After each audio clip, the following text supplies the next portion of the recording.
I wanted to surprise my wife at work. At the entrance, a security guard said, "No entry for unauthorized persons." When I said I was the CEO's husband, he smiled. "Sir, I see the husband every day. There he is coming out right now." I decided to play along. Look, I'm going to level with you right off the bat. I'm an idiot. Not the lovable sitcom kind either. The full-blown, premium-grade, certified organic variety of stupid that makes you wonder how I've survived this long without accidentally microwaving my phone. So there I was, Noah Carter, standing in the lobby of Brightline Media, with a box of hazelnut eclairs that cost more than my first car payment, thinking I'm about to win Husband of the Year. 5 years married, and I figured I'd do the whole surprise at work thing because apparently I've learned nothing from literally every romantic comedy ever made. Surprises? They're only cute when you're the one planning them. When you're on the receiving end, they're basically emotional landmines wrapped in pretty paper. My wife Emma runs this place. CEO, corner office, the whole 9 yards. We're talking glass walls, chrome everything, and people power walking through the halls like they're training for the caffeine Olympics. I just wanted to pop in, drop off some fancy French pastries, maybe steal a kiss while she pretended to be annoyed that I interrupted her very important business meeting. Simple, sweet, foolproof. Except I forgot the golden rule. Nothing is ever simple, and I'm definitely no fool's proof. I'm walking through those massive revolving doors, already feeling like $1,000,000 in my nice jeans, and the button-down shirt Emma says makes me look presentable when this security guard materializes out of nowhere.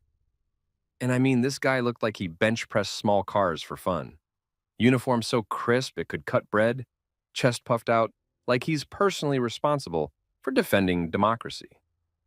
"Can't let you through, sir," he says, holding up a hand the size of a dinner plate. "Authorized personnel only." I flash him my most charming smile, the one that got Emma to agree to a second date after I spilled wine on her white dress. "Hey man, no worries. I'm actually the CEO's husband. Just dropping off." "Sir," he cuts me off with the kind of patience you'd use on a toddler claiming they're actually a dinosaur. "I see the CEO's husband every single day, and that's definitely not you." Record scratch, freeze frame. Yep, that's me. You're probably wondering how I got into this situation. I blink at him. Once, twice. My brain's doing this thing where it knows words are happening, but they're not quite computing. Like when you're half asleep and your alarm goes off, and for a solid 30 seconds, you can't remember if you're late for work or if work is just a weird dream. "I'm sorry, what?" I managed to croak out. "The husband," Guardzilla repeats, and I swear there's a hint of smugness in his voice now. "I see him every morning. Super nice guy. Always carries the CEO's briefcase. In fact, he glances at his watch like he's timing a bus route. He should be coming through right about now." And then the universe decides that I haven't suffered enough. The glass doors whoosh open with that fancy automatic sound, and out walks Emma, my Emma. My wife of 5 years, 3 months, and 12 days. She's wearing that navy power suit I helped her pick out last month. Her hair pulled back in that way that means she's had back-to-back meetings since dawn. She looks absolutely radiant, glowing like she just closed a multi-million-dollar deal or discovered the meaning of life. But here's the kicker. She's not alone. Walking beside her, and I mean right beside her, close enough that their shoulders are practically touching, is a man. Not just any man either. This dude looks like he walks straight out of a cologne commercial. Tall, probably 6'2", suit so sharp it could file taxes. Hair slicked back like he's got a sponsorship deal with whatever product makes hair look like liquid silk. And he's carrying her bag, her designer leather bag that she only uses for important clients. My jaw doesn't just drop, it crashes through the floor, the basement, probably all the way down to some confused mole's living room. They're laughing about something. She touches his arm. Just a casual touch, the kind that could mean nothing or everything depending on your current level of paranoia. Which, for the record, just shot from 0 to DEFCON 1 in about 2.5 seconds. "See?" Guardzilla says beside me, sounding positively delighted. "That's him, the husband. Mr. Reed comes in every day at 8:45 sharp." Mr. Reed, the husband. Those words are bouncing around my skull like a pinball on Red Bull, Emma, and Mr. tall, dark, and stealing my life, walk right past us. She doesn't even glance my direction, too busy smiling at something he's saying. They head toward the executive elevators, the ones that require a special key card that I definitely don't have. I'm still standing there, like a malfunctioning robot, clutching a box of increasingly warm eclairs, watching my wife disappear into an elevator with some GQ model who apparently everyone thinks is her husband. Sir, you okay? The guard actually sounds concerned now. You look like you've seen a ghost. Yeah, I hear myself say from somewhere far away. A ghost? That's exactly what I've seen. More like the ghost of my marriage, my trust, and my previously held belief that I knew what the hell was going on in my own life. But sure, let's go with ghost. Sounds less pathetic. The guard's radio crackles and he turns away for a second. This is my moment. I could push past him, catch that elevator, confront Emma, right there in the lobby in front of God, security cameras, and probably a dozen employees who'd have the whole thing on TikTok before I finish my first sentence. But I don't. You know why? Because despite current evidence suggesting I have the IQ of a houseplant, I'm not that guy. I'm not the dude who makes a scene without facts. I'm not about to blow up my wife's professional reputation because a security guard has apparently been living in an alternate reality where she's married to Mr. Perfect instead of Mr. Just Fine, thank you very much. Actually, I say, my voice surprisingly steady, could you point me to HR? I think I need to file a complaint. About what, sir? About my entire life, buddy. But let's start with visitor policies. He looks confused, which makes two of us. I back away slowly, still clutching those damn eclairs, like they're the last solid thing in my rapidly liquefying world. The lobby feels too bright, too shiny, too full of people who apparently know more about my marriage than I do. I make it outside before my hands start shaking. 5 years. 5 years of marriage. And some random security guard is telling me my wife has a different husband. A husband who shows up every day. A husband who carries her briefcase and makes her laugh and... No. Stop. I force myself to breathe, to think, to not completely lose my mind on a public sidewalk while holding pastries. There's an explanation. There has to be. Maybe the guards knew. Maybe he's confused. Maybe Mr. Reed is her brother. Except I've met her brother, and he's definitely not 6 feet of designer masculinity.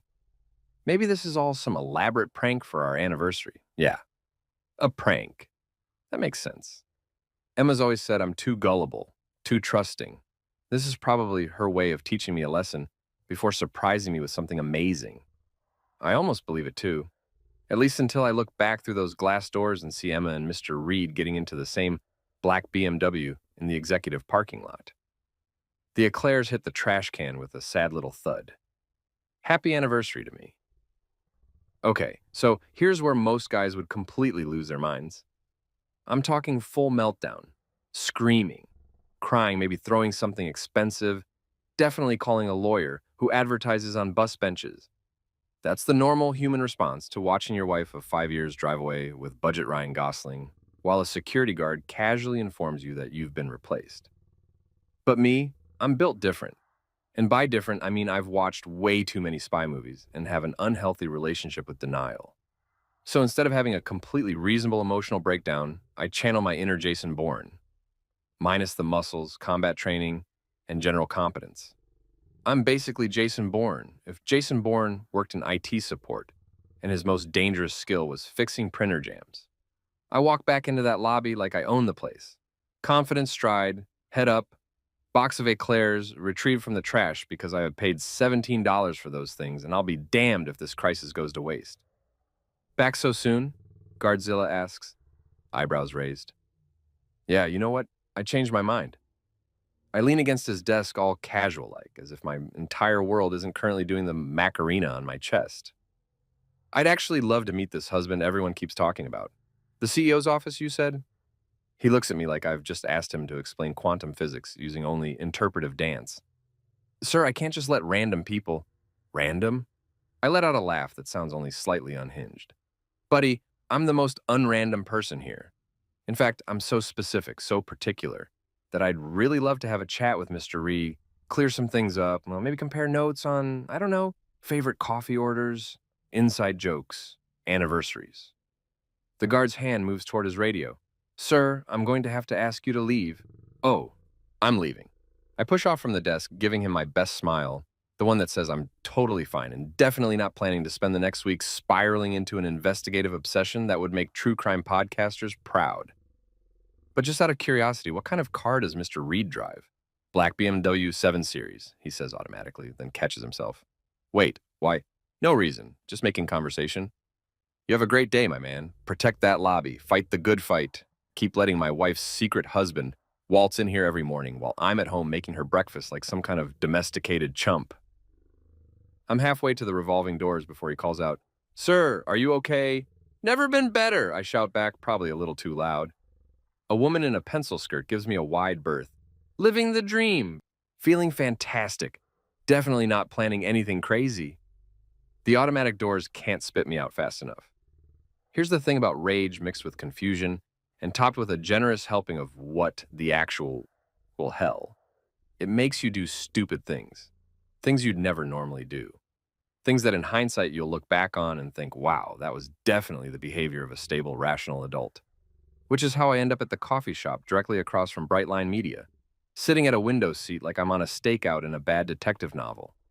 The cafe is called Grounded, one of those aggressively hip places where the menu is on a chalkboard, the barista has a man bun, and ordering a small coffee makes you sound like you're from the wrong century.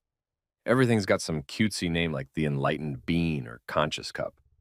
I'll have the most bitter thing you've got, I tell Manbun, slapping a 20 on the counter. And I mean emotionally devastating. I want this coffee to taste like my life feels right now. He blinks at me. So, a dark roast? Perfect. Make it a large. Actually, make it whatever size is called. I just discovered my wife might be living a double life. That's not on the menu, but I can do a triple shot. Sold. I take my liquid depression to the window seat with the best view of Brightline's entrance. This is fine. This is totally normal behavior. I'm just a guy sitting in a coffee shop, definitely not stalking his own wife. It's called getting answers. Very mature, very reasonable. The coffee tastes like burnt regret with hints of poor life choices. It's perfect. I watch the building's entrance like it's the most fascinating thing I've ever seen. People stream in and out. Business casual zombies, clutching their own overpriced caffeine, talking on phones, looking important. I'm looking for one specific BM. One specific lying, briefcase-carrying, husband impersonating. There. The black BMW pulls up to the front entrance at exactly 5:47 p.m. I know because I've been checking my phone every 30 seconds like it's going to magically provide explanations. Mr. Reed gets out first, because of course he does. Probably so he can open Emma's door like some kind of chivalrous knight who doesn't know she's already married to a perfectly adequate door opener, thank you very much. He's changed into a different suit. Charcoal gray this time. Still looks like he irons his face every morning. Then Emma emerges, and my chest does this weird thing where it simultaneously clenches and drops. She's laughing again. Not just a polite work laugh either, the real one, the one where her nose scrunches up a little. The one I used to think was just for me. They stand by the car for a moment, talking. He says something. She touches his arm again. There's that arm touch, the one that's apparently a regular feature of their relationship. Then she does something that makes my triple shot cardiac arrest special almost come back up.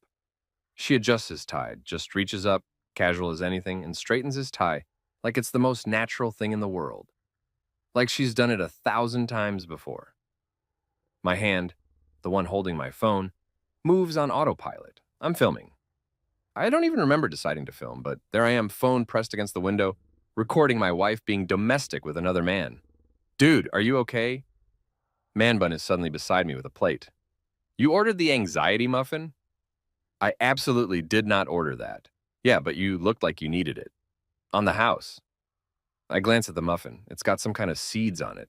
Probably chia or quinoa or whatever's trendy in the superfood community this week. Does it come with answers to life's greatest mysteries? Just fiber, man. But that's pretty important too. Across the street, Emma and Mr. Reed get into the BMW together. He's driving. She's in the passenger seat. They pull away from the curb, and I'm on my feet before my brain catches up to my legs. Thanks for the muffin, I yell, already heading for the door. You didn't eat it. Emotional support baked goods. I'll cherish the memory. I burst onto the sidewalk and immediately open my rideshare app. My fingers are shaking, partly from the coffee, mostly from the adrenaline, entirely from the reality that I'm about to follow my own wife like I'm in a Lifetime movie. A Toyota Camry pulls up in 45 seconds. The driver's name is Dimitri, and he's got one of those dashboards covered in religious icons and air fresheners. Follow that BMW, I say, pointing. Dimitri turns around slowly. You are serious? Dead serious. This is because of woman? How did you... Is always because of woman. He sighs deeply, like he's seen this movie 1,000 times. Okay, we follow, but I charge extra for drama. Fair enough. We pull into traffic 3 cars behind the BM. I'm sitting in the back seat of Dimitri's Camry, clutching my phone like it's the One Ring, watching my wife's car navigate through downtown traffic. This is my life now. This is what 5 years of marriage has led to.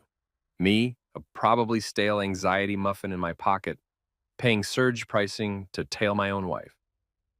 She is beautiful, yes? Dimitri asks, glancing in the rearview mirror. The woman you follow? The most beautiful. And the man? Looks like he has a skincare routine that costs more than my car. Ah, Dimitri nods sagely. Is always the way. The BMW turns onto Riverside Drive, heading toward the nice part of town. The part where restaurants have names like single words, flux, or essence, or pretentious, and the waiters describe your food like they're narrating a nature documentary. Sure enough, they pull up to the Vine Terrace. Of course, of course! It's only the most romantic restaurant in the city.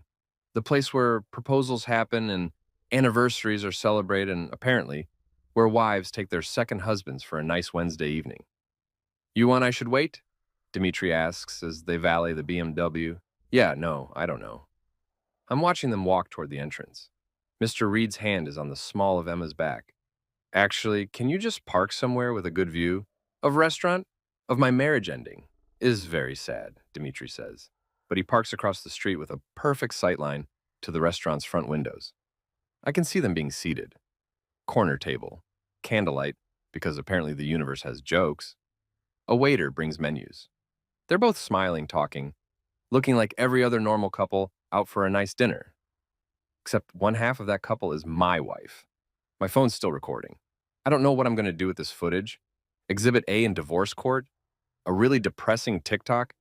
Blackmail material for when I need someone to take out the trash? They order wine, red looks like. Emma only drinks red wine when she's celebrating something. When we had our first date, she ordered red wine because she'd just landed her first major client. On our wedding day, red wine. When she made CEO, you guessed it, red wine. What exactly is she celebrating now? The waiter brings appetizers. They share something. Looks like bruschetta or maybe my will to live. Hard to tell from this distance. Mr. Reed says something that makes Emma laugh so hard she covers her mouth. That's her tell. When she's really genuinely amused, she covers her mouth like she's embarrassed by how much joy she's experiencing. I used to be the one who made her laugh like that. Then comes the main course. Some kind of pasta situation. They're eating, talking, and then, oh no, no. Emma picks up her fork, twirls some pasta, and feeds it to him. She actually leans across the table and feeds him a bite of her dinner. His mouth closes around her fork, and he does this exaggerated face that she clearly finds hilarious. I'm calling 911. This is a crime. This is emotional terrorism. This is very bad, Dimitri asks quietly. She fed him pasta, Dimitri. Ah, he says it like I've just confirmed a terminal diagnosis. Is very bad. My phone's memory is almost full. I've got about 15 minutes of footage of my wife having the time of her life with Mr. Perfect, and I'm sitting in a stranger's Camry, eating what I can only assume is a deeply disappointed anxiety muffin, trying to figure out where exactly my life went off the rails. They finish dinner, order dessert, tiramisu because Emma has good taste, even when she's apparently cheating on me. The bill comes. Mr. Reed pays. Of course he pays. Probably doesn't even look at the total. They stand to leave, and I duck down in my seat like I'm in a cartoon. What you do now? Dimitri asks. Honestly, I have no idea. Maybe go home, pretend this didn't happen, wake up tomorrow, and discover this was all a really specific, really cruel nightmare. Or, Dimitri suggests, you could talk to wife. Yeah, that's definitely an option for people who are emotionally mature and ready to have difficult conversations. and you are not this person. Dimitri, my friend, I'm sitting in your car, eating a muffin I didn't order, after filming my wife through a restaurant window like a deranged private investigator. What do you think? He considers this. I think you need better plan. You and me both, buddy. You and me both. The BMW pulls away from valet. I slump lower in my seat, wondering if this is rock bottom or if there's still some deeper circle of hell waiting for me. Dimitri starts the engine. I take you home now? Yeah, I say quietly, watching the taillights disappear into traffic. Take me home, wherever that is anymore. So here's a fun fact about Denial. It's actually a really comfortable place to live. It's got terrible Wi-Fi, and the neighbors are all your worst fears. But the rent's cheap, and you can pretend literally anything you want. Like, for instance, that your wife isn't having cozy dinners with a man who looks like he was assembled in a laboratory, specifically designed to make regular guys feel inadequate.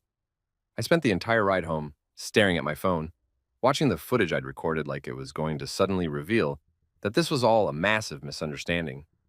Maybe there'd be a boom mic in the corner of the frame, proof that this was actually a commercial shoot for luxury cars, or betrayal-flavored pasta. Spoiler alert, there was no boom mic. Here is good? Dimitri asked, pulling up to my apartment building, the one Emma and I moved into 3 years ago because it was charming and affordable, which is real estate code for small and the elevator breaks a lot. Yeah, this is perfect. I handed him cash, including a generous tip because if anyone deserved hazard pay for emotional support, it was this man. Thanks for, being my accomplice in whatever psychological breakdown this was. Is not breakdown, Dimitri said wisely, is wake up. Sometimes we sleep through our lives. Sometimes we need alarm clock. That's actually pretty profound. I listen to a lot of podcasts while I drive. I trudged up 4 flights of stairs. Elevator was broken naturally, and let myself into our apartment. Emma wouldn't be home for another few hours, which gave me time to do what any rational adult would do in this situation, completely spiral. I dropped onto the couch and opened my laptop. Time for some good old-fashioned internet stalking. If I was going to have a mental breakdown, I was going to have an informed one. LinkedIn was my first stop. Professional. Classy, definitely not creepy. Julian Reed, Chief Operating Officer at Brightline Media. Harvard MBA, previously at Goldman Sachs. Board member at 3 different companies I couldn't pronounce. The guy's resume read like a greatest hits album of success. His profile picture showed him at some charity gala, black tie, looking like money had sex with confidence, and produced a really annoying baby. I scrolled through his posts. Lots of corporate buzzword salad. Synergy, paradigm shifts, leveraging core competencies. One post from 2 weeks ago about Brightline's Q3 earnings, with a photo of him and Emma shaking hands with some investors. Her hand on his shoulder. His smile genuine and warm. The comments were full of congratulations and people calling them a dynamic duo. And one person who wrote, "You two make such a great team, #power couple." I slammed the laptop shut so hard I'm surprised that it didn't crack. Power couple. Power couple. I needed coffee or whiskey or a time machine. I went with coffee because it was 8 p.m. and I still had some pretense of having my life together. While the machine gurgled and hissed, much like my mental state, I pulled out my phone and did what every mature adult does when facing a crisis. I went down the social media rabbit hole. Julian Reed's Instagram was private, because of course it was. The man had boundaries.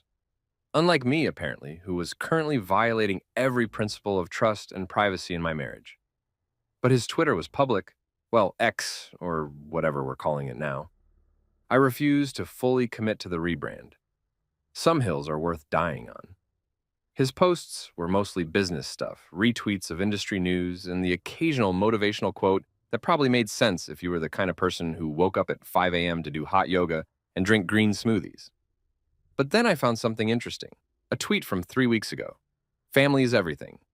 Grateful for the ones who keep us grounded. Attached was a photo of Julian with a woman and a little kid, maybe 5 or 6 years old. The woman looked like him, same sharp features and confident smile. The caption on the photo said, "Saturday with my favorite people." I zoomed in. The woman was wearing a hospital bracelet. The kid was holding a balloon that said, "Get well soon." I switched back to LinkedIn, searching for any connection between Julian and this mystery woman. Found her in about 30 seconds. Victoria Reed, clinical director at Mercy General Hospital. Her profile listed Julian as a connection, and her bio mentioned she was proud sister to the world's best brother. Sister, not girlfriend, not affair partner, sister. The kid must be her son, which would make Julian an uncle, a family man who took Saturdays to visit his sister in the hospital. I sat back, coffee forgotten. This was good news, right? This meant Julian probably wasn't trying to steal my wife. He was just a guy with a sick sister who happened to work closely with Emma. Except that didn't explain the dinners, the arm touches, the tie adjustment. The way Emma laughed like she didn't have a husband at home eating anxiety muffins in a stranger's car. I went back to Instagram, created a burner account. Definitely not Noah Carter. I'm great at this spy thing. And sent Julian a follow request. I know, this is pathetic. But I was already 4 levels deep into Pathetic Town. Might as well check out the local attractions. While I waited to see if he'd accept, I started Googling signs your wife is cheating, because apparently I hate myself. The first article listed all the classics. Suddenly dressing better, Emma always dressed great, being secretive with her phone, she left it lying around all the time, working late more often, she'd always worked late, and being emotionally distant. Okay, maybe a little, but we'd both been busy. None of it felt definitive. It was like reading a horoscope, vague enough to apply to anyone if you squinted hard enough and were sufficiently paranoid. My phone buzzed. Julian had accepted my follow request. Jesus, that was fast. Did this guy just sit around waiting to approve random followers? Didn't he have a company to run? A wife to steal? Scrolled through his feed with the intensity of an FBI analyst hunting for terrorists. Most of it was what you'd expect. Gym selfies, of course. Photos of elaborate meals, naturally. Scenic shots from what looked like business trips because his life wasn't already annoyingly perfect. But then I hit the jackpot. Or maybe the opposite of a jackpot. A jack broke, whatever. A photo from last month. Julian and Emma at some kind of corporate retreat. They're on a beach, white sand, turquoise water, the works. They're both in business casual, but Emma's wearing this sundress I'd never seen before. Yellow with little flowers. She looks absolutely radiant, hair down and wavy from the ocean breeze. They're laughing at something off camera. His arm is around her shoulders. The caption, "Great minds think alike, even better minds think together." Hashtag Brightline Retreat. Showered teamwork, mom grateful. 147 likes. 32 comments. All variations of "you guys are amazing" and "dream team." And one from someone named Ashley who wrote, "Get yourself a work spouse like this." Work spouse. I'd heard Emma use that term before, usually when talking about her assistant or the head of marketing, but this felt different. This felt like a work spouse who'd been upgraded to the premium package with extra benefits. I checked the date. The retreat was 3 weeks ago.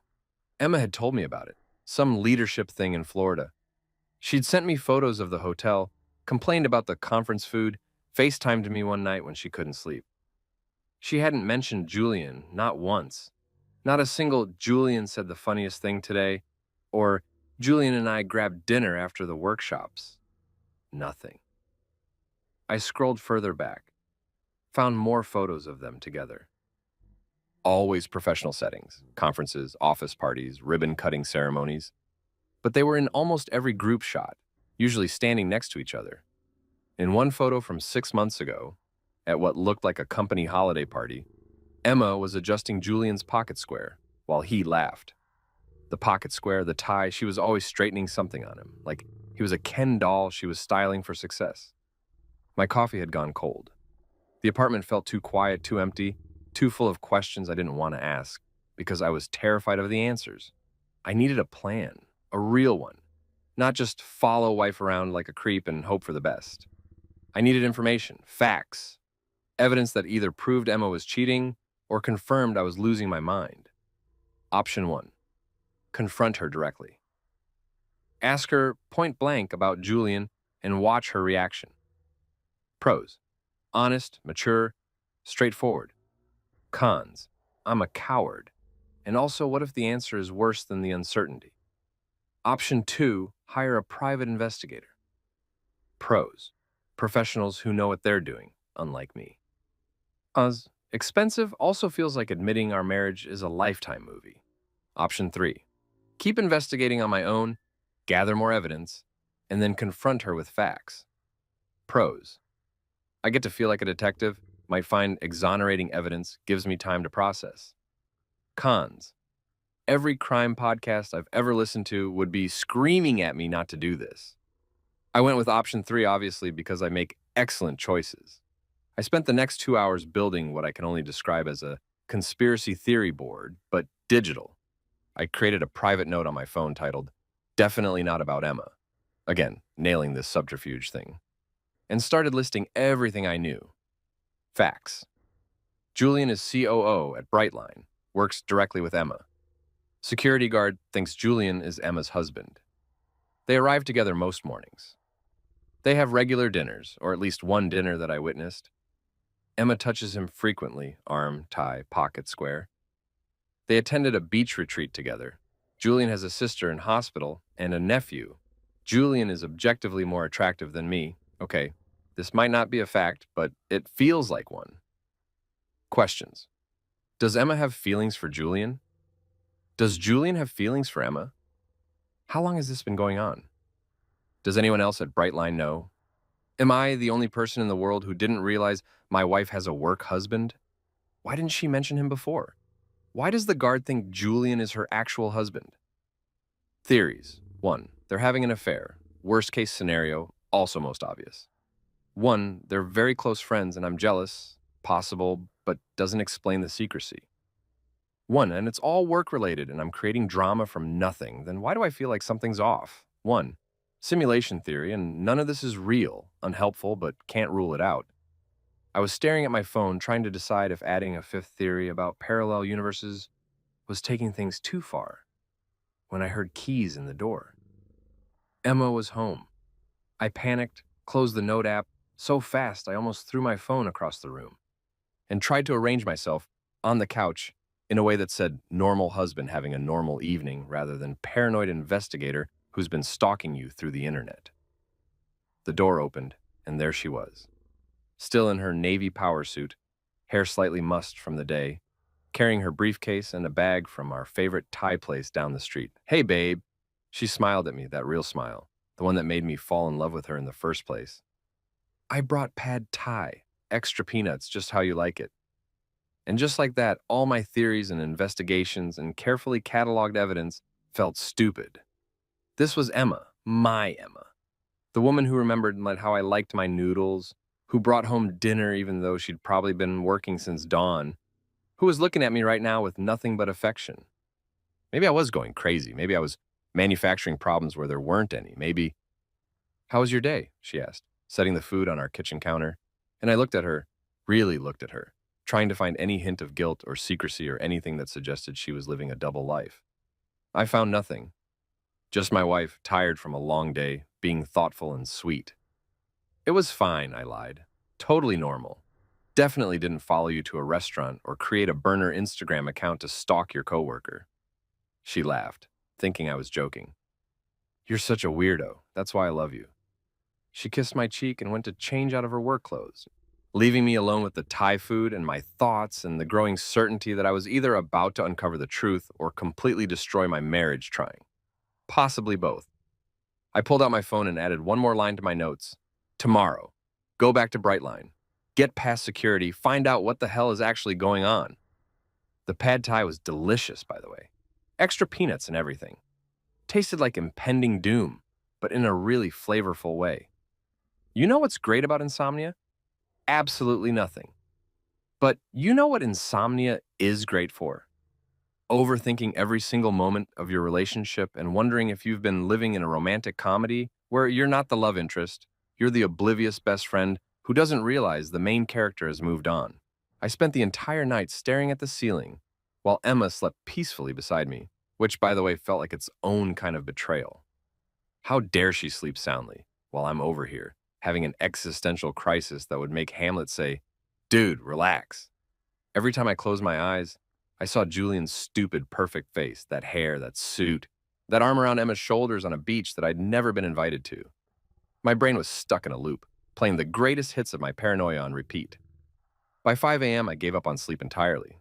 Emma's alarm wouldn't go off for another hour and a half, which gave me plenty of time to do something either really smart or catastrophically stupid. The line between those two has always been pretty blurry for me. I crept out of bed like a ninja, if ninjas were clumsy and accidentally kicked the laundry basket, and headed to my laptop. If I was going to show up at Brightline again today, I needed a plan better than wing it and hope for the best.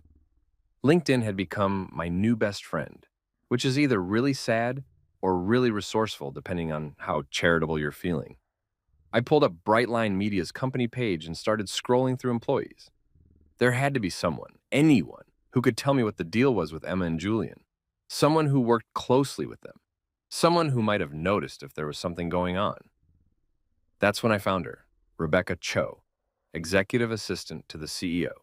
Her profile picture showed a woman in her late 20s with glasses and a smile that suggested she knew where all the bodies were buried. Every good CEO has an assistant who knows everything, and I was willing to bet Rebecca was that person. Her LinkedIn said she'd been with Brightline for 3 years, which meant she'd been there when Emma took over as CEO, and she'd definitely been there for whatever was developing between Emma and Julian. I needed to talk to Rebecca, but how? I couldn't just walk into Brightline and ask to speak with my wife's assistant about whether my wife was cheating on me. That's not suspicious at all, officer, unless... I opened a new tab and Googled Brightline Media Public Events. If the company was doing anything public, a press conference, a charity thing, an open house, maybe I could show up without seeming like a total stalker. More than I already was. Jackpot. Brightline was hosting a career fair today at 2 p.m. Meet the team, learn about opportunities in media, free coffee, and networking. The event was open to the public, which meant I could waltz right in without needing to get past my new nemesis, Guardzilla. I checked the clock, 5:17 a.m. Emma would be up soon. I needed to act normal, whatever that meant anymore. I closed the laptop and headed to the kitchen to make coffee. The real kind, not the artisanal depression brew from yesterday. The machine gurgled to life, and I tried to rehearse what a normal morning looked like. Smile, ask about her day. Don't mention Julian, don't mention following her. Don't mention anything that happened in the last 24 hours, and easy, I'm a great actor. I once convinced my college roommate I knew how to cook, and he didn't figure out I'd been ordering takeout and transferring it to my own plates for 3 weeks. Emma emerged from the bedroom at 6:30, already dressed in a charcoal gray suit that probably cost more than my entire wardrobe. She looked perfect. She always looked perfect. It was actually kind of annoying. Morning, she said, kissing my cheek on her way to the coffee. You're up early. Couldn't sleep, I said, which was the first honest thing I'd said in 24 hours. Big day ahead. Oh yeah, what's going on? Think, Noah. Think. Just, got a lot of work stuff to catch up on. Might head to that coffee shop downtown, change of scenery. She nodded, distracted by her phone. Probably checking emails. Or texting Julian. No, stop it, brain. Sounds good. I've got meetings all day. Probably won't be home until late. Meetings with anyone interesting? I asked, trying to sound casual and definitely not fishing for information. She looked up from her phone, eyebrow raised. Noah, they're work meetings. None of them are interesting.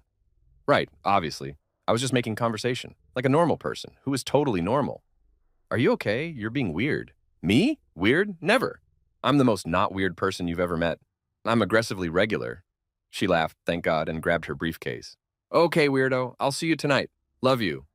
Love you too, I said automatically, and she was gone before I could analyze whether she'd hesitated before saying it or if I was just projecting my anxiety onto every interaction. The apartment felt too quiet after she left. I stood there in my pajamas, the ones with the cartoon tacos on them that Emma got me for my birthday because she thought they were adorably ridiculous, and wondered when exactly my life had turned into a bad soap opera. I had 6 hours until the career fair. 6 hours to prepare, to practice looking like someone who belonged at a corporate networking event, to figure out exactly what I was going to say to Rebecca Cho if I managed to find her. I spent those 6 hours doing what any rational person would do. I went full FBI. First, I needed to look the part. The taco pajamas weren't going to cut it. I dug through my closet for my interview suit, the one I'd worn exactly twice, both times to weddings. Navy blue, so slightly wrinkled because I'm not the kind of guy who owns an iron or knows how to use one. I threw it on the bed and moved to phase 2, research. I created a new document on my laptop titled Brightline Career Fair Strategy, and started making notes. Objective: talk to Rebecca Cho without seeming insane. Cover story: I'm interested in career opportunities at Brightline. Not technically a lie. I'm very interested in whether my marriage has opportunities to continue existing. Questions to ask: what's it like working at Brightline? Ease her in. What's the CEO like? Casual, not suspicious. I heard the CEO and COO are really close. Is that true? Abort, too obvious. Okay, so I needed to be more subtle.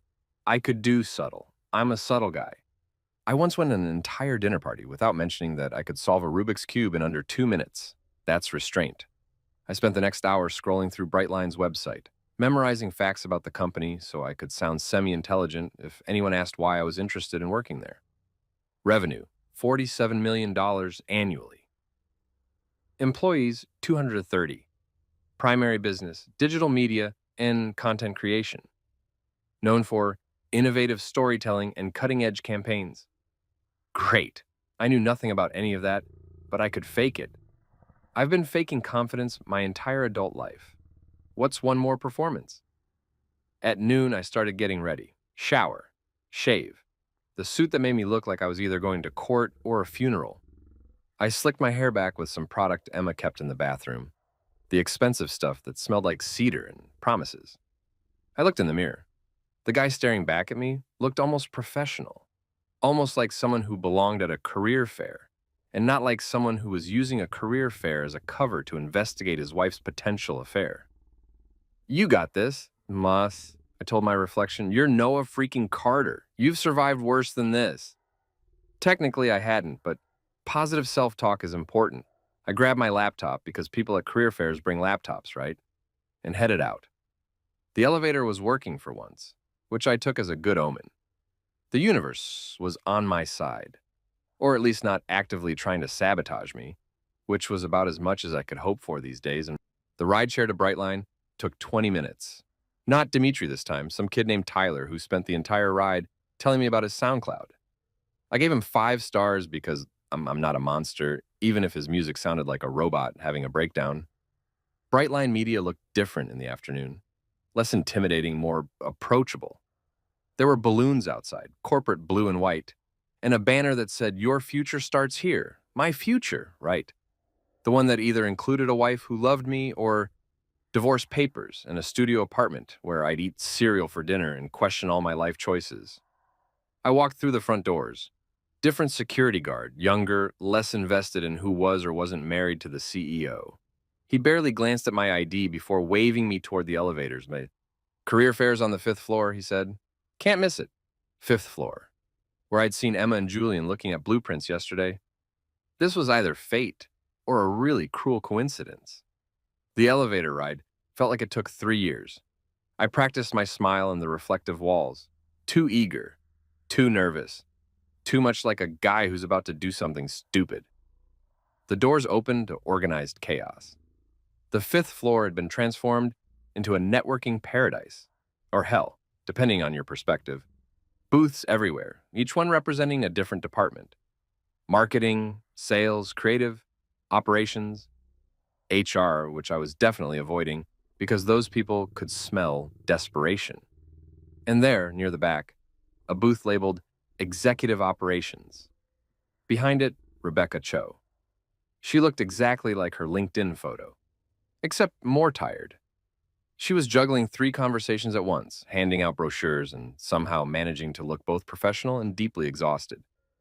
I grabbed a coffee from the refreshment table, needed something to do with my hands, and made my way over. There were 2 people ahead of me talking to her, which gave me time to rehearse. Hi, I'm Noah. I'm interested in opportunities at Brightline. What's it like working here? Oh, the CEO? Yeah, I've heard great things. Must be exciting working so closely with her. Does she work closely with anyone else? Like, say, a COO who looks like he stepped out of a cologne ad? No. Too obvious. Too desperate. Too likely to get me escorted out by security. The 2 people ahead of me finally moved on, and suddenly Rebecca was looking at me expectantly. Hi, she smiled. Welcome to Brightline. Are you interested in executive operations? Yes, definitely. Executive operations are very operational. Great start, Noah. Really nailing this. She handed me a brochure. We're looking for people with strong organizational skills, attention to detail, and the ability to work in a fast-paced environment. Do you have experience in this field? Some, I lied. I'm actually really interested in the company culture here. What's it like working with the leadership team? Oh, they're amazing, Rebecca said, and her smile turned genuine. Emma, the CEO, she's incredible. Really cares about the team, always pushing us to do better. And Julian, our COO, he's equally supportive. They make a great team. There it was. They make a great team. My stomach dropped somewhere around my kneecaps. That's great, I managed. They must work together a lot? All the time. I mean, that's the job, right? She laughed. They're practically inseparable. Morning strategy meetings, client dinners, weekend planning sessions. Honestly, I don't know how they do it. I'd go crazy spending that much time with my coworker. Weekend planning sessions. Weekend. Wow, I said, my voice sounding weird and distant. That's really dedicated, right? Emma always says Julian's the only person who really gets her vision for the company. They finish each other's sentences in meetings. It's actually kind of funny to watch. They finish each other's sentences. That's what people say about couples, about people who are in sync, about people who... Are you okay? Rebecca asked. You look a little pale. Fine, just the coffee. Too strong. But speaking of Julian, Noah? I turned around, and my entire life flashed before my eyes. Emma was standing 10 feet away, looking at me like I'd just materialized out of thin air, which from her perspective, I basically had. Emma, hi! What a coincidence! I sounded like a game show host having a stroke. She walked over, her expression unreadable. What are you doing here? Career fair. Just, exploring opportunities. Thinking about a change, new horizons, fresh starts. I was talking too fast. Way too fast. Rebecca looked between us, confused. Wait, do you two know each other? He's my husband, Emma said slowly, her eyes never leaving mine. Rebecca's face went through about 17 different expressions in 2 seconds. Oh, I didn't realize. I'm so sorry. I was just telling him about what a great team we are, Emma finished. Her voice was ice. How Julian and I are practically inseparable? My mouth opened. Nothing came out. This is what dying feels like. Noah, can I talk to you for a second? Emma's smile didn't reach her eyes. Privately? Sure, absolutely. Privacy. Love it. She grabbed my arm, not gently, and pulled me toward an empty conference room.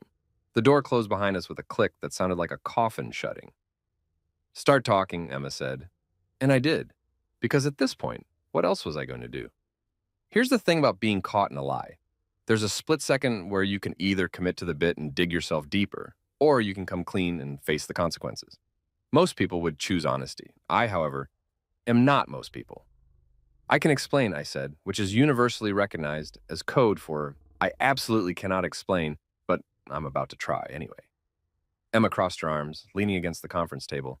She was doing that thing where she got very, very calm before completely losing it, like the ocean pulling back before a tsunami. I'm listening. Okay, so funny story. This better be hilarious, Noah. Right. So yesterday I came by to surprise you for our anniversary with eclairs from Bliss Bakery, your favorite. Her expression softened slightly.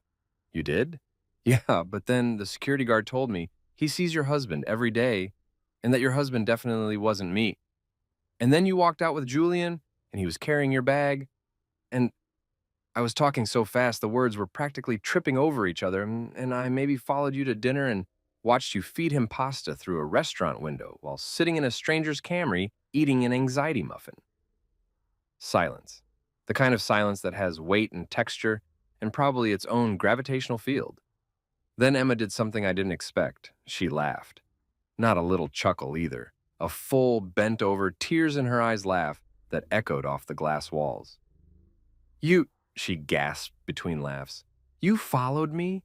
In a Camry? His name was Dimitri. He was very philosophical about the whole thing. She wiped her eyes, still giggling. Noah Carter, are you telling me you've been stalking me because you thought I was having an affair with Julian? I prefer the term independent investigation. But sure, Let's go with stalking. Oh my God, she sat down heavily in one of the conference chairs. You really thought Julian and I were... Emma, the man carries your briefcase. He drives you to work. The security guard thinks he's your husband. You adjust his tie like you're preparing him for picture day. You went to a beach retreat together and didn't mention him once. You had dinner at the Vine Terrace, which is where people go and they're either getting engaged or having affairs, and statistically, you're already married, so... Noah. She held up a hand and I shut up immediately. First of all, that security guard has been confused since day one. He started working here right after Julian got promoted to COO. Julian arrives early every morning because he lives 3 blocks away. And yes, we usually ride the elevator together because we both work on the executive floor. That's not suspicious. That's called carpooling by elevator. Okay, but second, she continued, Julian and I work together constantly because we're running a company. The COO and CEO kind of have to be on the same page. We finish each other's sentences because we've been working together for 3 years and have the same business philosophy, not because we're secretly in love. I felt my face getting hot. What about the beach retreat? A leadership conference that 12 other executives also attended, including Margaret from HR, who is 63 and brought her husband. The tie thing? Julian is objectively terrible at dressing himself. His sister usually helps him, but she's been sick. So I've been making sure he doesn't show up to investor meetings looking like he got dressed in the dark. It's called being a good colleague. The pasta feeding? Emma paused. Okay, that one's fair. That was weird. But he just told me this hilarious story about his nephew trying to eat spaghetti for the first time, and I was trying to demonstrate the right way to twirl it, and honestly, it made sense at the time. I slumped in my chair, feeling like the world's biggest idiot. So there's nothing going on with you and Julian? Noah. She moved to sit next to me, taking my hand. Julian is gay, very, very gay. He's been with his boyfriend, Marcus, for 4 years. They have a Pomeranian named Chanel. I went to their commitment ceremony last spring. Remember when I went to that work thing in the Berkshires? My brain short-circuited. Wait, what? Julian is gay. She said it slowly, like explaining calculus to a golden retriever. He's not interested in me. He's not interested in any women. He's interested in Marcus, their dog, and whether Restoration Hardware is having a sale on throw pillows. I stared at her, then at the ceiling, then back at her. I'm an idiot. Yes, a complete and total idiot. Getting warmer. I created an entire conspiracy theory in my head, stalked my own wife, created a burner Instagram account, and spent yesterday evening in a Camry with a philosophical rideshare driver, all because I jumped to conclusions based on literally nothing. Now you're getting it. She squeezed my hand. But here's what I don't understand. Why didn't you just ask me? We've been married for 5 years, Noah. You could have just said, hey, who's this Julian guy and why does this security guard think he's your husband? I sighed, feeling the weight of my stupidity settling on my shoulders like a really judgmental parrot. Because I was scared. Because Julian is objectively successful and put together, and he carries briefcases without looking like a tryhard, and his hair does that thing where it looks professionally styled even in a hurricane. And then there's me, Guy, who works from home in taco pajamas, and once called you from the grocery store because I forgot what kind of milk we drink. Oat milk. We drink oat milk. See, I still don't know that. Emma's expression softened. Noah, I didn't marry Julian. I married you. I married the guy who brings me eclairs on our anniversary and makes terrible dad jokes before we even have kids. I married the guy who watches documentaries with me, even though you hate them, and who learned how to make my mom's soup recipe, even though it takes 4 hours. I don't need someone who looks like a cologne commercial. I need someone who makes me laugh and knows me and loves me, even when I work too much and forget to come home before midnight. I felt something in my chest unclench, something I hadn't realized was wound so tight. I'm sorry for not trusting you, for being a jealous idiot, for all of it. You should be. But she was smiling. You're lucky you're cute when you're stupid. So we're okay? We're okay, but you're buying me dinner at the Vine Terrace to make up for this. And you're going to meet Julian properly, so you can stop thinking he's some kind of homewrecker when he's actually just a really dedicated COO who happens to need fashion assistance. Deal. I kissed her, feeling like the luckiest idiot alive. Now come on, she said, standing up. You need to apologize to Rebecca for whatever weird conversation you two were having. Do I have to? Noah. Fine. but if she posts about this on LinkedIn, I'm deleting my account. We walked back out to the career fair hand in hand. Rebecca saw us coming and immediately looked like she wanted to dissolve into the floor. I'm so sorry, she said before I could even open my mouth. I had no idea you were married to Emma, and I was just answering your questions, and I didn't mean to make it sound like anything weird was going on. And, Rebecca, Emma interrupted gently. It's fine. My husband was just doing some very thorough research on company culture. The most thorough, I agreed, and really went deep. Maybe too deep. Definitely too deep. You're not going to fire me, are you? Rebecca asked, looking genuinely worried. Only if you tell anyone about this, Emma said, but she was smiling. This stays between us, okay? Rebecca nodded so hard I thought her head might fall off. Absolutely. Completely confidential. I'll take it to my grave. Perfect. Emma squeezed my hand. Now, if you'll excuse us, I need to introduce my husband to my COO so he can stop stalking him on social media. You know about the burner account? I asked as we walked away. Noah? You named it definitely not Noah Carter. You're not exactly a criminal mastermind. Dimitri thought I was doing great. Dimitri sounds like a very kind man who was enabling your worst impulses. We took the elevator to the 7th floor, executive offices. My heart was pounding, but for a different reason now. I was about to meet the man I'd spent the last 24 hours convinced was destroying my marriage, only to find out he was just a well-dressed gay guy with a sick sister and a boyfriend named Marcus. Emma knocked on a door labeled Julian Reed, COO, and walked in without waiting for an answer. Julian was sitting at his desk, looking at a presentation on his computer. He glanced up, smiled at Emma, then saw me and did a double take. Emma, hi, and you brought someone? Julian, this is my husband, Noah. Noah, this is Julian. I stepped forward, hand extended, trying to look like a normal person and not someone who'd been cyber-stalking him for the past 12 hours. Nice to finally meet you properly. Julian shook my hand, looking confused but polite. Finally. Have we met improperly before? Long story, Emma said quickly. The short version is that Noah thought we were having an affair. Julian's eyes went wide. Then he laughed, a genuine, surprised laugh. Wait, seriously? Emma, you didn't tell him about... I know, my fault. I should have mentioned my incredibly gay COO, who I work with constantly. Incredibly gay, Julian agreed, still grinning. Like aggressively homosexual. Marcus and I just adopted a second Pomeranian. We named her Versace. We're those people now. I felt my face burning. I'm really sorry for, assuming things, and possibly stalking your Instagram. Did you send me a follow request from an account called Definitely Not Noah Carter? Maybe. I thought that was spam. He turned to his computer, pulling up Instagram.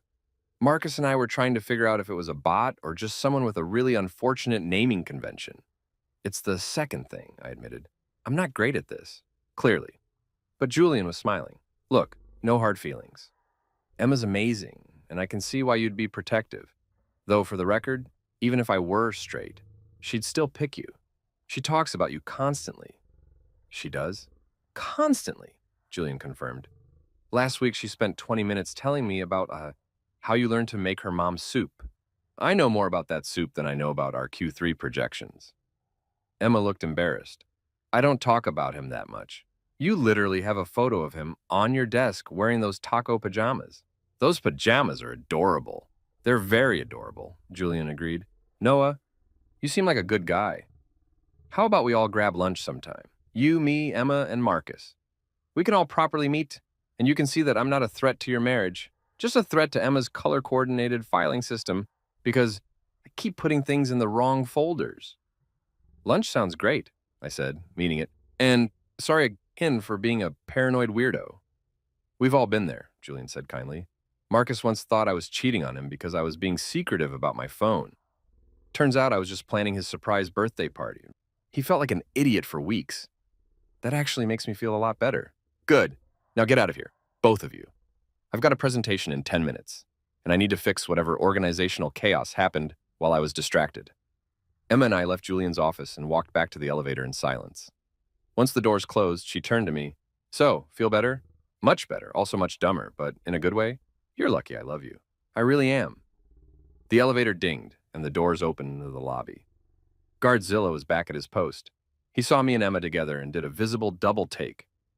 Ma'am, he said to Emma, I didn't realize you and this gentleman were acquainted. This is my husband, Emma said firmly. Noah Carter. He'll be visiting occasionally, so please add him to the approved visitors list. The guard looked at me, then at Emma, then back at me. His brain was clearly working overtime, trying to reconcile whatever alternate reality he'd been living in. But I thought Mr. Reed was my COO, Emma finished. Just my COO. This is my actual husband. Right. Yes. Of course. I'll update the system immediately.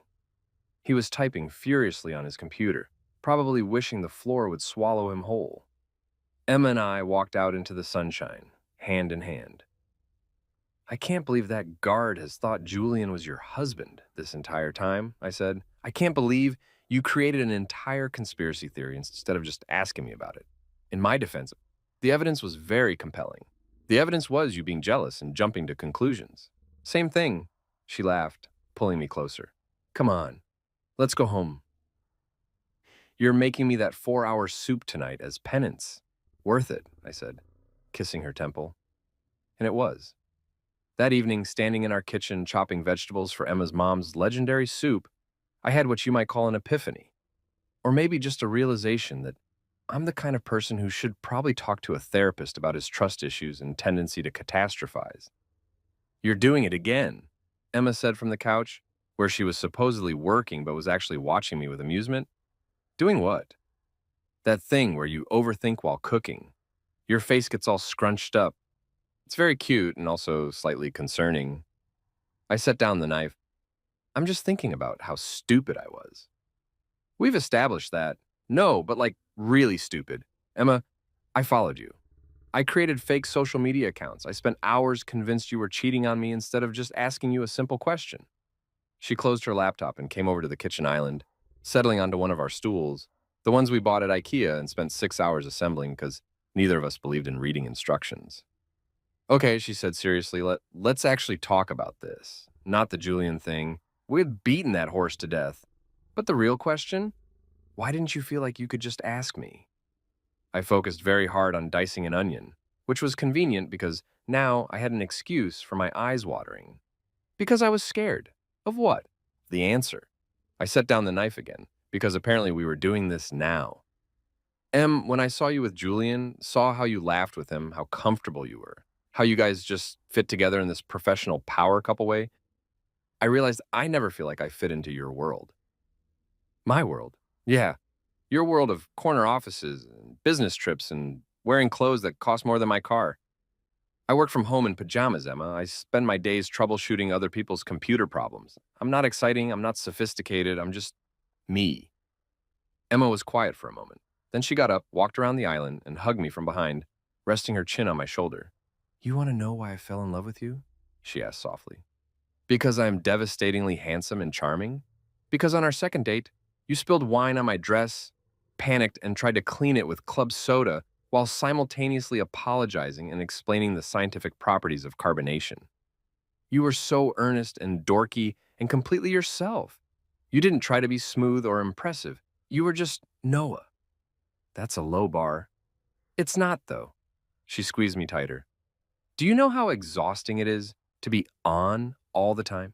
To be CEO Emma, who has all the answers and never shows weakness? When I come home to you, I don't have to be that person. I can be Emma who burns dinner and laughs at stupid jokes and admits when she doesn't know something. You make me feel like I can breathe. I turned around to face her. Really? Really? And yeah, Julian and I work well together. We're running a company. But at the end of the day, he goes home to Marcus and their designer dogs. And I come home to you in your taco pajamas. And I wouldn't trade that for anything. Even though I'm a paranoid idiot who stalks you through restaurant windows, especially because of that. She kissed me. Though we're going to work on the communication thing. Deal? Deal. Good. Now finish that soup. I'm starving and you owe me approximately 17 hours of cooking for putting me through this drama. I got back to chopping, but this time I was smiling. Hey, Em. Yeah? Thanks for not leaving me for someone with better hair and an actual ability to dress themselves. Thanks for not filing for divorce when I accidentally let our security guard think Julian was my husband for 6 months. How did you not notice that, by the way? She shrugged. I don't usually pay attention to what security guards think. I'm too busy running a company and dealing with my husband's creative crisis management techniques. That's fair. The soup took 4 hours, just like it was supposed to. We ate it at 11 p.m., sitting on the couch with the TV playing something neither of us was really watching, and it was perfect. Not because the soup was good, though it was, but because we were good. We were us again, without the shadow of Julian Reed's perfect hair and my catastrophic insecurity hanging over everything. You know what we should do? Emma said suddenly. Sleep? It's almost midnight. Tomorrow, we should invite Julian and Marcus over for dinner. Let you properly meet them in a non-stalker capacity. I groaned. Do we have to? Yes, because you're going to become friends with Julian, and then you're going to feel even more stupid about this whole thing. And it's going to be hilarious to watch. You're enjoying this way too much. I've earned it. I just found out my husband has been conducting surveillance on me like I'm in a spy thriller. Let me have this. Fine, but I'm not wearing actual pants. If they're coming to our place, they get the full taco pajama experience. I wouldn't have it any other way. The next morning, I woke up to Emma already dressed for work, standing over me with her phone. Julian says they can do dinner Friday, she announced. Marcus is excited to meet you. Apparently, Julian told him the whole story, and now Marcus thinks it's the funniest thing he's ever heard. I pulled the pillow over my face. Great, I'm a comedy routine. You are, and it's adorable. She pulled the pillow away and kissed my forehead. I've got to run. Conference call in 20 minutes, but I left you a project. A project? Check your email. She left before I could ask what she meant, which should have been my first clue that I was in trouble. I grabbed my laptop and opened my email. There, sitting at the top of my inbox, was a message from Emma with the subject line, Your new assignment. I opened it. Noah, since you've apparently discovered a hidden talent for investigation, albeit misguided investigation, I'm putting those skills to use. Brightline is working on a new community project, and we need someone to research and compile information about local children's charities. It's volunteer work, but it comes with the following benefits. 1. You get to feel useful. You'll learn more about what I actually do all day. You can stop imagining I'm having secret affairs and start imagining, I don't know, whatever normal people imagine about their spouses attached are some preliminary documents. Let me know if you're interested. And Noah, I love you, you ridiculous human. I opened the attachments.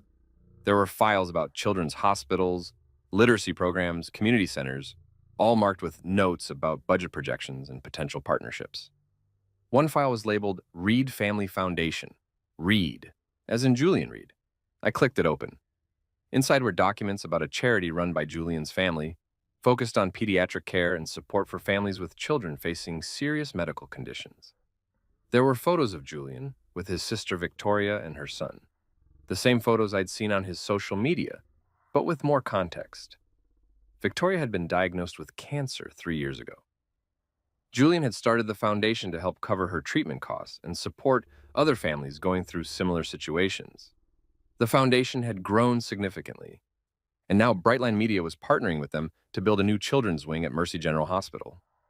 There was a photo from last month, Emma and Julian at the groundbreaking ceremony, both wearing hard hats and holding shovels, surrounded by kids and families.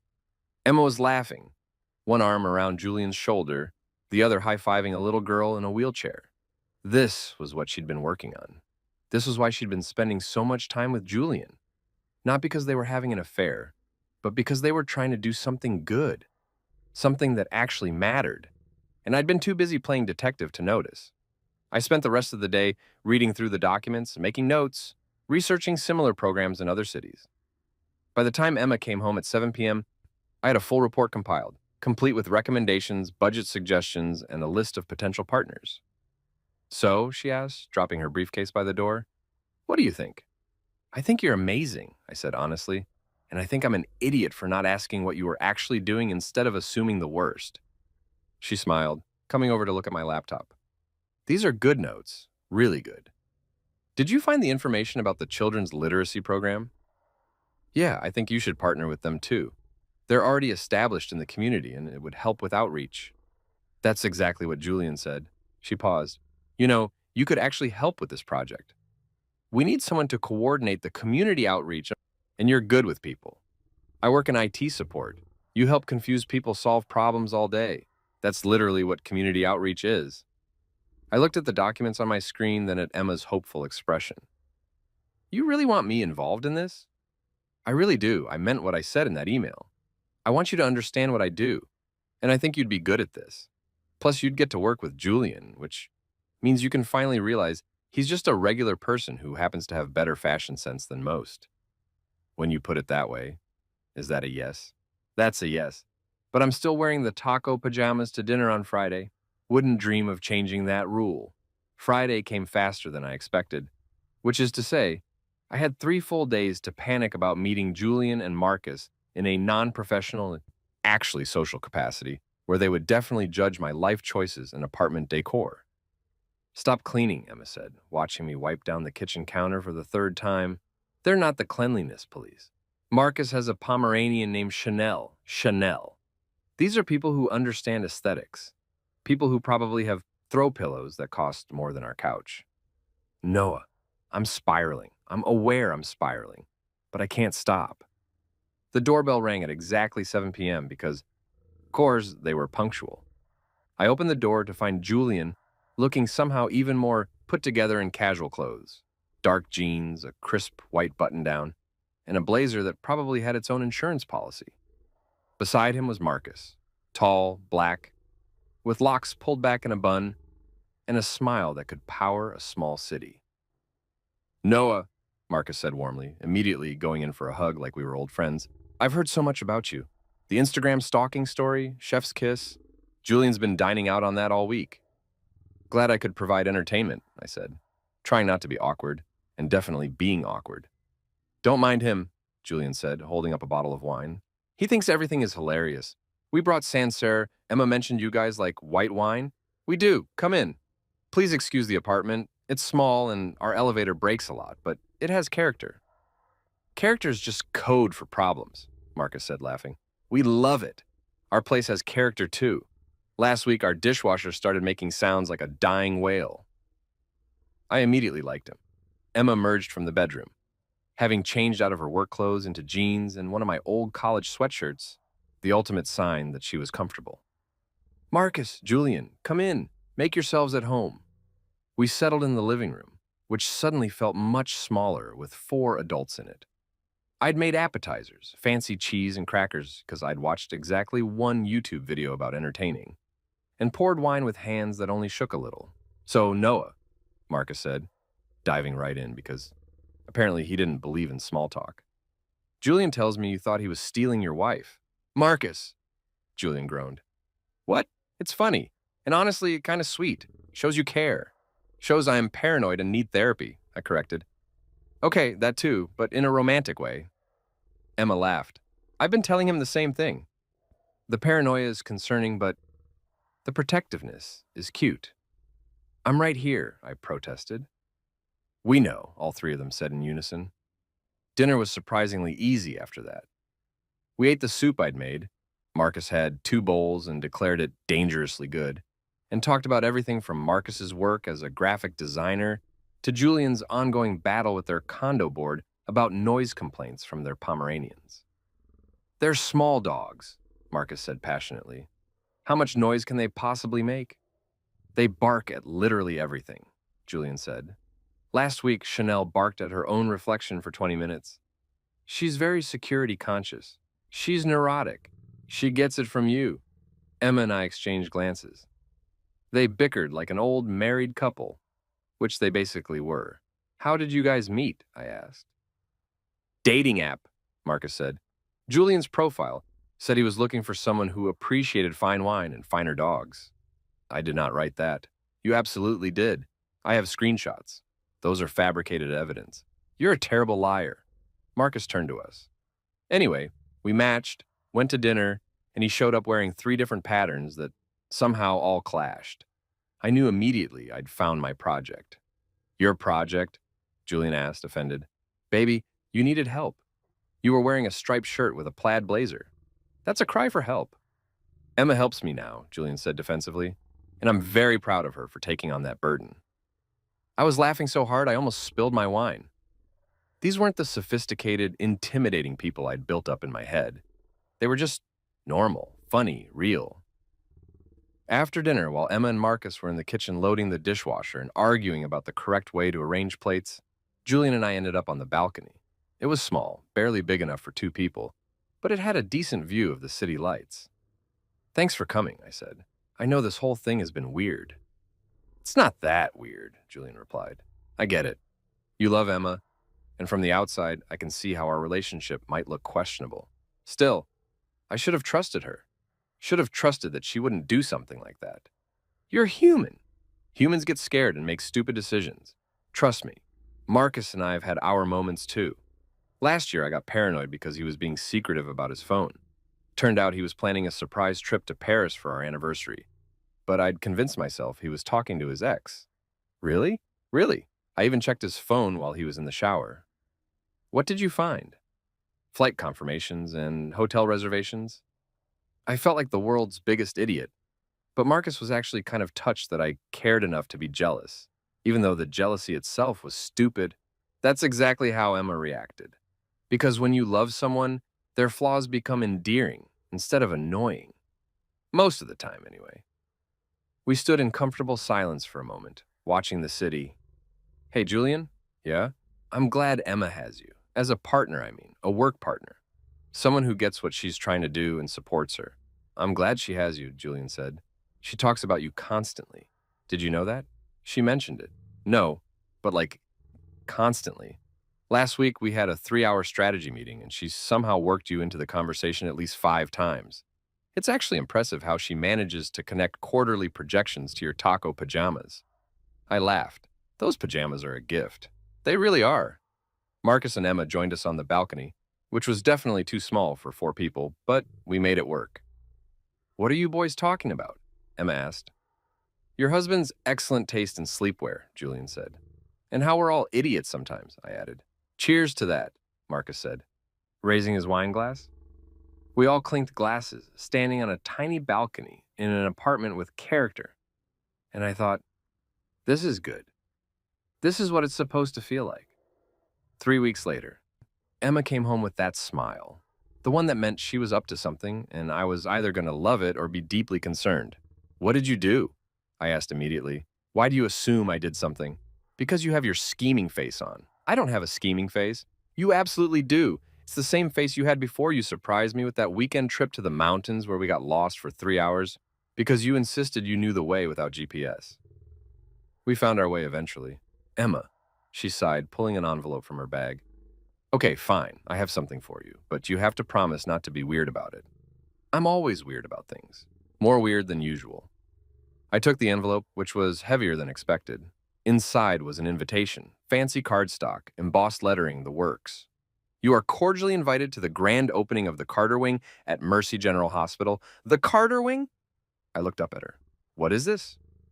Remember that consulting bonus you got last year? The big one from that corporate client you spent 6 months helping? Yeah? You told me to invest it somewhere it would make a difference, so I did. I used it as the seed funding for the children's hospital wing we've been building with Julian's foundation. I stared at the invitation, my name, our name, on a hospital wing. Emma, that was $50,000. I know, and it helped leverage another $200,000 in matching donations. Noah, you funded the first phase of this project. Julian and I just finished it. My eyes were definitely watering now, and this time there were no onions to blame. I don't know what to say. You don't have to say anything. I just wanted you to know that you're part of this.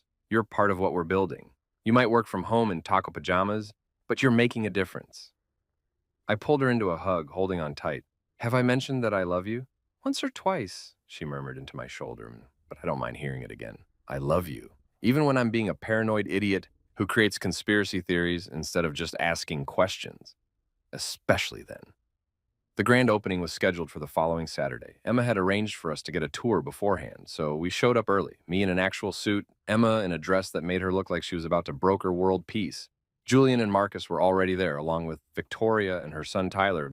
The kid was in remission now, looking healthy and energetic, running around the new wing with the kind of enthusiasm only children can muster. Noah! Victoria came over, shaking my hand warmly. I wanted to thank you personally. Julian told me about your contribution. It means everything to our family. I'm just glad I could help, I said, feeling awkward but genuine. You did more than help. You gave Tyler and kids like him a chance at better care Better treatment, better futures. Her eyes were shiny. That's not nothing. Tyler ran over, tugging on my sleeve. Are you the pajama guy? I looked at Julian, who suddenly found the ceiling very interesting. I may have mentioned your iconic sleepwear, he admitted. I am indeed the pajama guy, I told Tyler. Cool. Uncle Julian says you're funny. Uncle Julian is being generous. He also says you thought he was married to your wife. Okay, we're done with story time, Julian said quickly, steering Tyler away. Let's go look at the playroom. Marcus was laughing so hard he had to sit down. I love this kid. The grand opening ceremony was bigger than I expected. Press, donors, families, hospital staff, all gathered to celebrate the new wing. Emma gave a speech about community and investment and building futures. Julian spoke about his sister's journey and the importance of accessible health care. And then, to my absolute horror, Emma called me up to the podium. I'd like to introduce my husband, Noah Carter, she said, gesturing for me to join her. Noah works in IT support, which means he spends his days solving problems and helping people, usually when they're frustrated and convinced their computer is possessed. But last year, he did something extraordinary. He took his consulting bonus and asked me to invest it somewhere meaningful. That investment became the foundation for this wing. Everyone was clapping. I was having an out-of-body experience. Noah represents what this project is really about, Emma continued. It's not about big corporations or fancy titles. It's about regular people choosing to make their community better. It's about small acts of generosity that create ripples we can't always see. Noah, did you want to say anything? I took the microphone with shaking hands. Public speaking was not my thing. Public speaking in front of press and donors and people who actually knew what they were doing, absolutely not my thing. Hi, I started eloquently. I'm not great at speeches. I'm much better at fixing printers and overthinking things. But I wanted to say that this project, this wing, it's not really mine. It belongs to everyone who worked on it.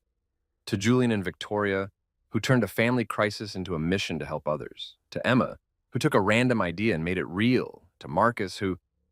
I'm not actually sure what Marcus did, but I'm sure it was important. Emotional support, Marcus called from the audience. Right, emotional support, which is crucial. I took a breath. Look, I'm just a guy who got lucky. I got lucky with a good job, a great wife, and the chance to help with something that matters. If you're here today, it's because you care about kids like Tyler getting the care they need. That's what matters. Not me, not my pajamas. The pajamas matter, Tyler yelled. Everyone laughed. Okay, the pajamas matter a little, I conceded. But mostly, this is about community, about choosing to be part of something bigger than ourselves. So thank you all for being here, and thank you for caring. And I'm going to stop talking now before I say something embarrassing. Too late, Marcus shouted. More laughter. Emma squeezed my hand as I stepped away from the microphone, and I thought, this is what it's all about. Not the speeches or the recognition, but the feeling that you've been part of something good.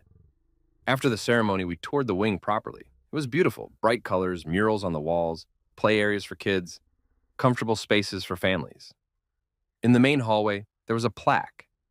The Carter Wing, dedicated to compassion, community, and second chances.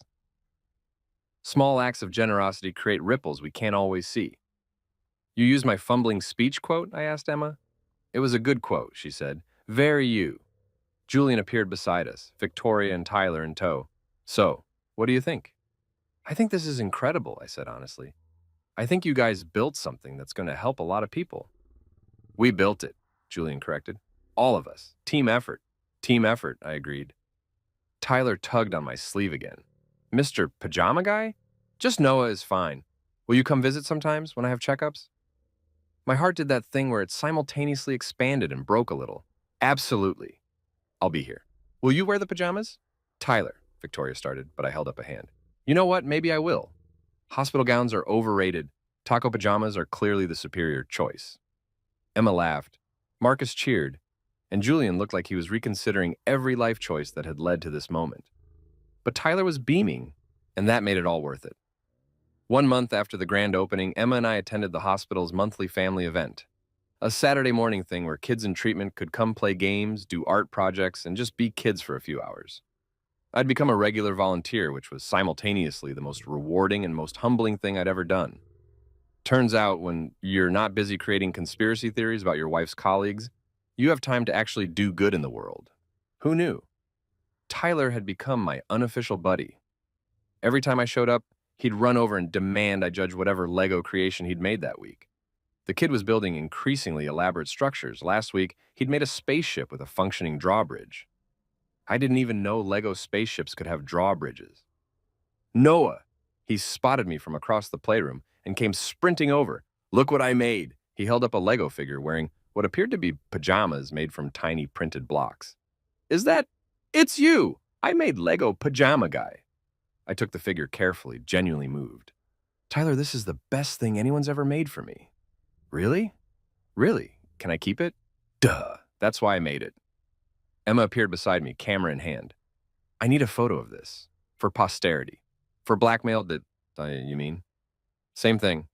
She snapped a picture of me, holding Lego Pajama Guy, while Tyler grinned beside me. Julian and Marcus showed up around noon, bringing pizza for the kids and families. We'd fallen into an easy friendship over the past month, the kind where Marcus sent me memes at 2 a.m., and Julian asked for my opinion on presentation slides, even though I knew nothing about corporate presentations. The dream team, Marcus announced, setting down pizza boxes. Together again. We were literally here 3 days ago, Julian pointed out.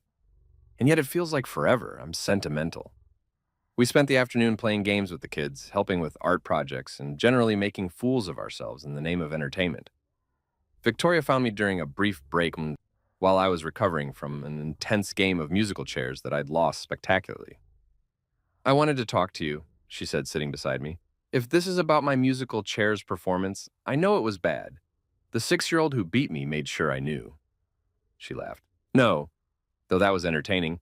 I wanted to thank you again, properly this time. Victoria, you don't have to. I do, though.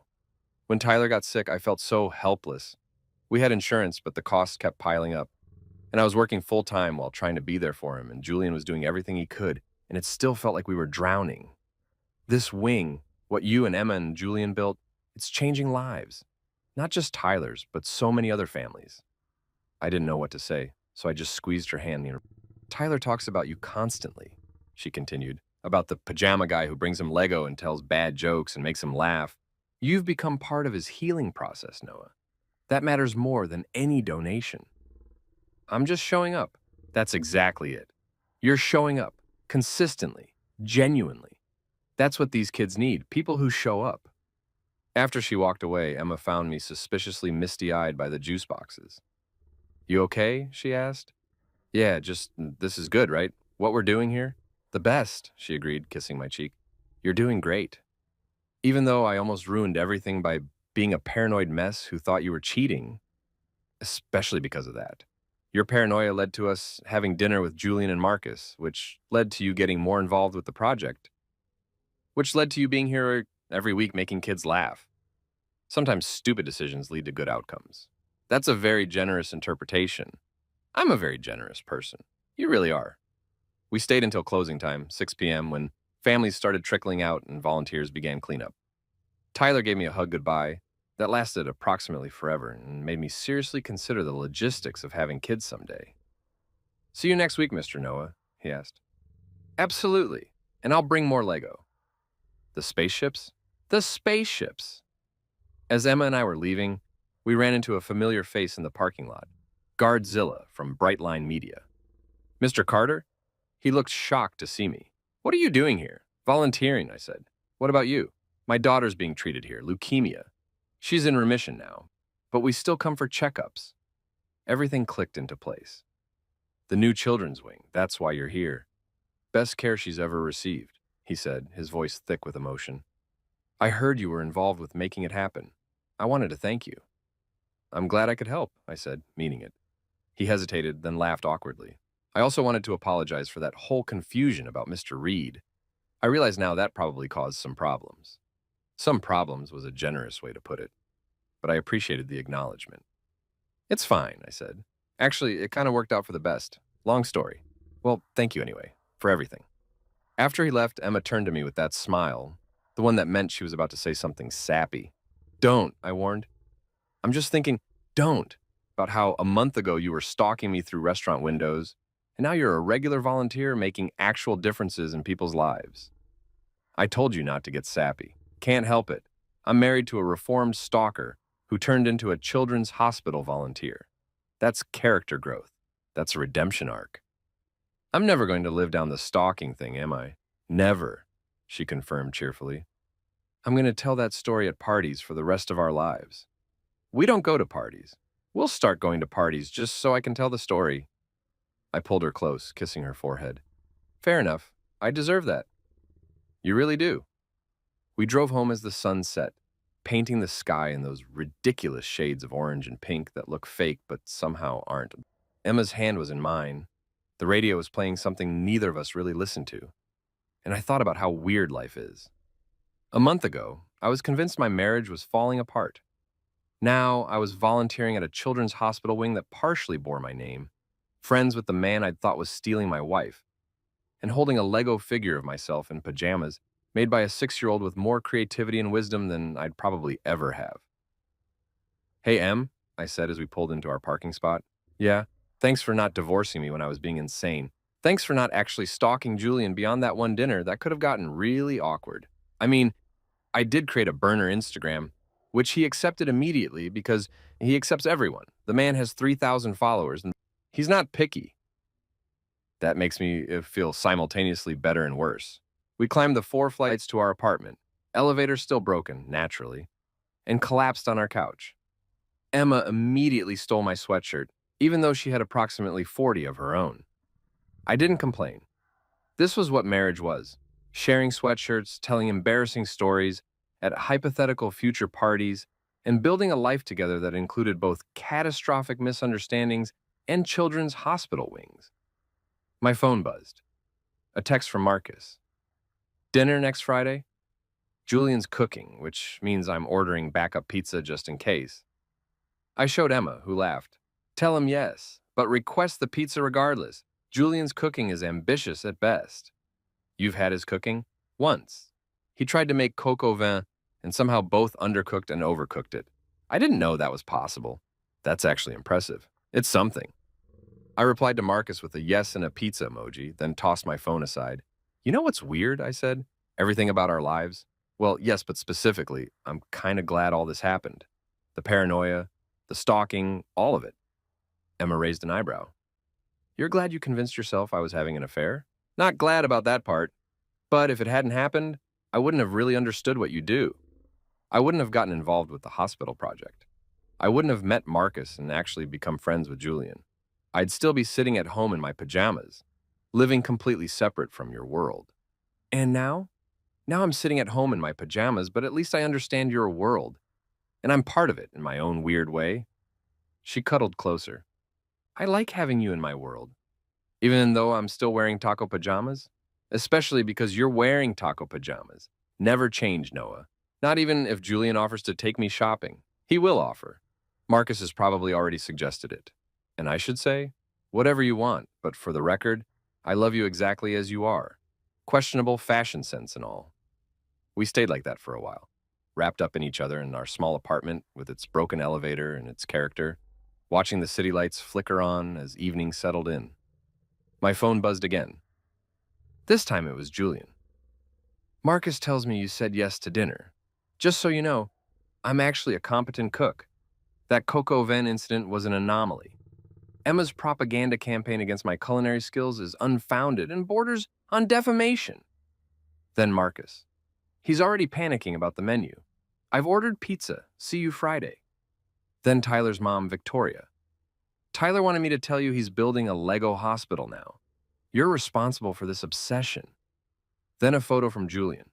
Him and Marcus on their couch, both Pomeranians asleep on their laps, Marcus making a ridiculous face while Julian looked exasperated but fond.